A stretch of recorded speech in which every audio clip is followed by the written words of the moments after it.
Welcome to the Chatter, your end of the week ear candy for what to eat, drink, see, and do in Richmond, Virginia, right damn now. The Richmond Experience is independently owned and created by locals, us, for locals, you. From recent openings and the latest trends to time tested traditions and hidden gems, we're here to help you experience the very best that RVA has to offer. Hi, I'm Paige, RVAX owner and chief marketing officer. I'm the face you see in front of the scenes on Instagram and TikTok, taking you to all the latest and greatest hotspots around town. And I'm Kelsey, RVAX owner and editor in chief, working behind the scenes on your Wednesday and Thursday newsletters, the Weekly Insider and Weekender, and City Guides. Hey, Kels, what's up?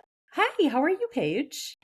I am good. Before we hit record, you asked me how my weekends were, and I've just been out of town the last 2 weekends, so I'm just eager to be back in Richmond. I feel like I've missed out a little bit on things happening in town, and now that, April's here, we are just moving and grooving with things happening around town, so I'm just happy to be back in Richmond. Yes, it makes sense. It's so nice to get away for a little bit, but then you get a little tired of that and are ready just to be, at home again and do all of your familiar things. So I'm looking forward to you being back in town as well and seeing all of your, springtime Richmond faves as we always do this time of year. Yeah, lots going on. We're excited. Yes. Speaking of page specific faves, somebody actually texted into us recently wanting to know some page wine recommendations, and we thought we could talk about that up top here. Yeah, so just to give folks a little bit of background, I tend to lean toward old world wines these days. So that's like your French, Italian, your European varietals. Um, but if I'm drinking New World, I'll reach for like New Zealand, South Africa, wines from Oregon, the Finger Lakes, but I rarely drink California wine, as I'm just not a big fan of heavily oaked styles. So I believe oak should complement the wine, not overpower it. So with that in mind, just that's what I drink. Everybody's different. You can like what you like.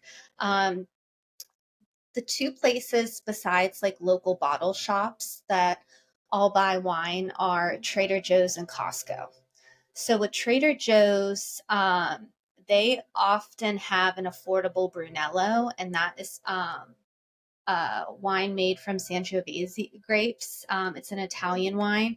I think it's great. It's a great value. I think it's usually $20, and usually Brunellos are, when we went to Italy, 40, 50, over $100. So $20 is a great value for a very good wine. Those wines are aged for at least 5 years, so it's perfect to drink right now. Another one that I always tell folks is Chianti, and I always tell people to look for the black rooster on the neck, and that's the mark of Chianti Classico. So those grapes are only coming from the Chianti region, the original Classico region. So just a little bit higher quality there. Again, Chianti's made with Sangiovese grapes. Again, I'm a big fan of Italian wine, so those were my two recommendations. And then this might shock some people, but at Costco, we know that the Kirkland brand is awesome. And so that includes the wine. Their wine lineup offers great quality at very unbeatable prices. And many of these wines come from renowned producers who remain unnamed to protect their higher end labels. So clues can sometimes be found on the cork or the back label, but inside info from wine enthusiasts often reveals a little bit more. Do not skip the Kirkland champagne. It is $20. It's real champagne and it is delicious. So Okay. those are my little tips and tricks. Oh, amazing. I'll bookmark this for myself for later down the road as well. Wonderful recommendations. And I'm sure that listener will be very pleased. Yeah. And I mean, besides the Kirkland champagne, like I said, I will get, any Kirkland wine that's from France or Italy. But I do tend to stay away from the Kirkland wines that are from California, Oh, just okay. because they are going to be oaky, and that is just not what I like. So, any the Kirkland Prosecco, I mean, it is great. Comes in that purple bottle. I'm sure you've all seen it. It's great for mimosas. Okay, well, now we know. So, listener, there are all of your answers. And this is also a great reminder for anybody else listening. If you have other questions specific to Paige or not, we get them all through our that little like text link in the I guess it's like considered in the show notes. So please feel free to send them in. But what a great roundup of shopping points, Paige.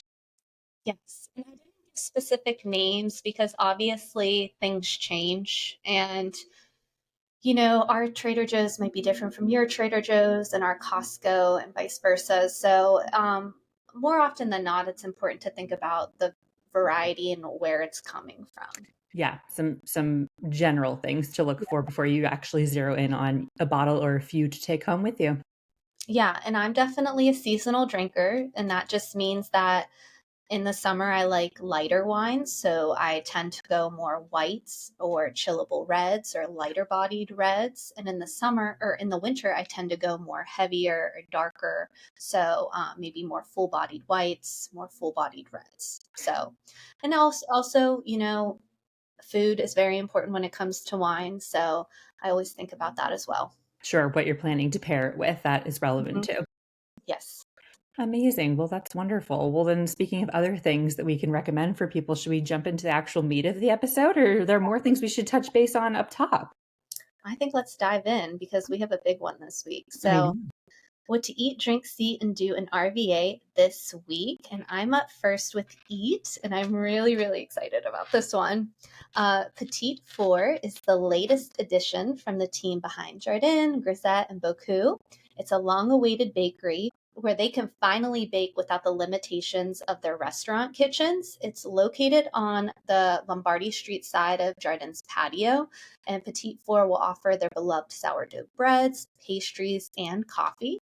They, I believe, they had a soft opening 2 weeks ago, and this past Saturday was their official opening. And of course, I've been out of town the last 2 weekends, so I have not been able to visit. But it is on my list for Saturday. I just really hope they don't sell out.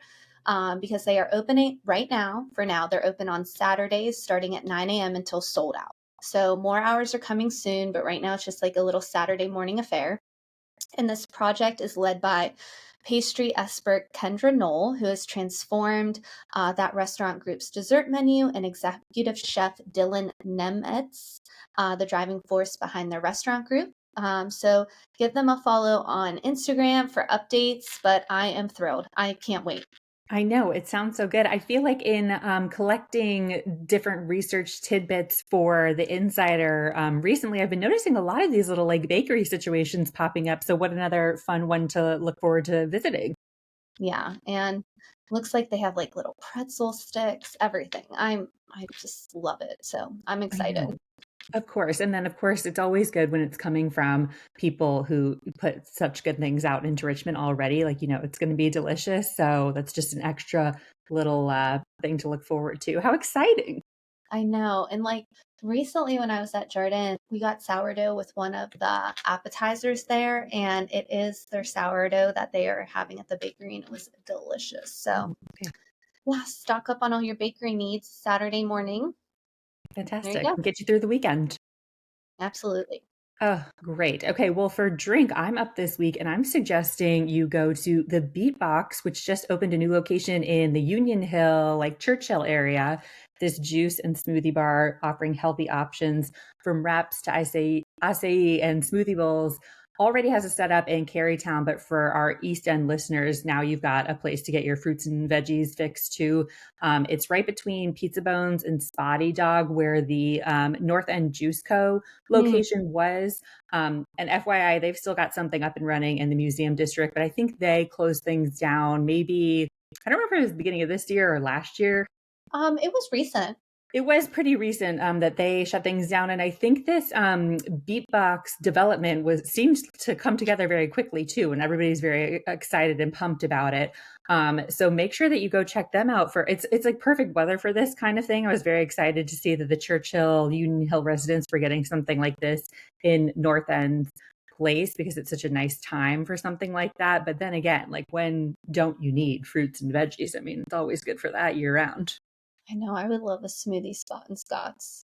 Oh yeah, truly. They should get into that next. So good for everybody to know. I haven't personally been to the Beet Box, but I was a big fan of North End Juice Co. over there, and it's a very nice thing to have over in that area. Like you go on a walk around the neighborhood and pick something up for your walk. They also have like coffee options for you, and like we said too, like if you are hungry, they've got some bites that you can pick up as well. So it's like a nice little staple to have in that area. Have you been over to the Beet Box in Carytown before?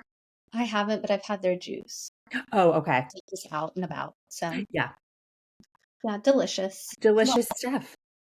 Local. So next time you're thirsting for something, get over there. All right, so then for C, I want you all to go see the Richmond Flying Squirrels season opener. RVA's minor league baseball team is back for its 15th season. The 2025 season kicks off this Friday with a game against Akron Rubber Ducks and a special appearance by Hall of Famer John Smoltz, former Richmond Braves pitcher. The home opener weekend runs Friday through Sunday, featuring in-your-face fireworks on Friday and Saturday.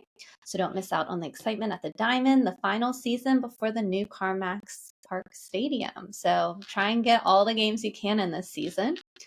And then speaking of baseball, this is a fun one. I recently stopped by Sun and Celine for a fun collab. They're running a spring hoop sale and have teamed up with the Richmond Flying Squirrels for a baseball season style edit, and I am all about it. You can shop online or in store and enjoy 15% off hoops, plus get 2 free tickets to Saturday's game, April 5th. And if you spend $250, you get to score 4 free tickets. I am wearing, if you're on YouTube, the naked gold hoops, and I'll be wearing them to Friday and Saturday's game. Of course. So you'll catch me at the bullpen deck with a big dill dog. Naturally, that's your go-to spot. I love it. The best. And I think like when I most recently checked, the weather is supposed to be so nice this weekend too. So it's a perfect time for their opening games. Fantastic. And you wore those earrings to book club last week. Stunning, stunning addition to the Baubles collection. We They've always got all rave the best about Sun. classics. Yeah, we always rave about it. It's always the best. Yeah. So get over there for some baseball fun this weekend and fireworks fun. That's so nice that they include that in the opening weekend. Sometimes I more so associate that when you get deeper into the summer, but it's nice that they kick things off with it too. Yeah, I'm eagerly awaiting the fireworks. That's to me the best part. Yeah, it's gonna be a good time. Yeah, so I do think that sometimes the season opener does sell out. So if you're trying to go on Friday, I'd just get your tickets beforehand. But otherwise, I think you'll be good all weekend. Yeah, for sure. You've got a few opportunities, so definitely get tickets if you're planning on going. And you got 3 days to choose from. And then the sale runs for Sun and Celine until April 5th. So if you do want to score some hoops to wear to the game this season, hop on that. Now you know. Amazing. And then for Dew to wrap us up, I am saying that you should go over to the VMFA, which is celebrating artist Frida Kahlo and her Mexican heritage with a free fun-filled community event, FridaFest. This event is taking place from 1 p.m. to 7 p.m. this Saturday, April 5th, which is the opening day of the museum's highly anticipated exhibition, Frida Beyond the Myth. There will be live music and performances like salsa, merengue, reggae, just to name a few, visual arts demos like backstrap loom weaving and mural painting, festive food and beverages, and lots more. The VMFA seems to tend to do sort of like these big things for their bigger exhibitions, which are always like fun to attend right before you go in and like take a peek at everything. And we have, of course, mentioned Frida, this exhibition, a couple of times and are very excited about it. So get over there and see. Yeah, I'm getting a sneak peek tomorrow. I was going to ask if you had gone in for your sneak peek yet, or if that was on the calendar in these coming days. Tomorrow. I always love the media previews at VMFA. They do just such a good job showing the exhibit, and I'm just thrilled. I'll be making a reel, drops on Sunday, so check it out if you want to see kind of behind the scenes before you check it out. But we're thrilled. I know it's going to be so pretty. I can't wait to get over there too and take a look. And like we were saying, definitely take part in this free event too. It's like supposed to, a lot of it I think will be outside on the like sculpture garden. So it's like a good way to get some fresh air too, but definitely lots of fun to sort of like kick off this exhibit before you go, see all of the sights and the beautiful art and such. Yeah, and family friendly, which is great. Exactly. Always good for the weekend, especially. All right. Well, that was a quick one. So that wraps us up. So thanks for listening, Richmond. And by the way, there's more where that came from. Joining the Richmond experience as a member is the best way to stay in the know about what's going on in RVA. Not to worry, we refuse to sell your info or bombard you with ads, but we do charge a small annual membership fee of $39 a year to fund our team so we can keep doing this awesome work. Plus, a portion of each annual membership purchase for the Richmond experience goes to rotating nonprofits each month. That's like $1 per week to get an all access pass to the best of RVA and lift up local orgs. It's a really, really good deal, friends. And listen, what are friends for anyway? Use code CHATTER to get $10 off your first year subscription. Give us a follow on Instagram, TikTok, and Facebook at the Richmond Experience, and on Instagram at the Chatter and RVA too. And if you enjoyed this episode, send it to your buds and rate, review, and subscribe. And if you want to keep up with each of us, you can find me at Kelsey Heinz's Typing on Instagram. And me, Sips and Trips with Paige on Instagram. Chat with you next week, RVA.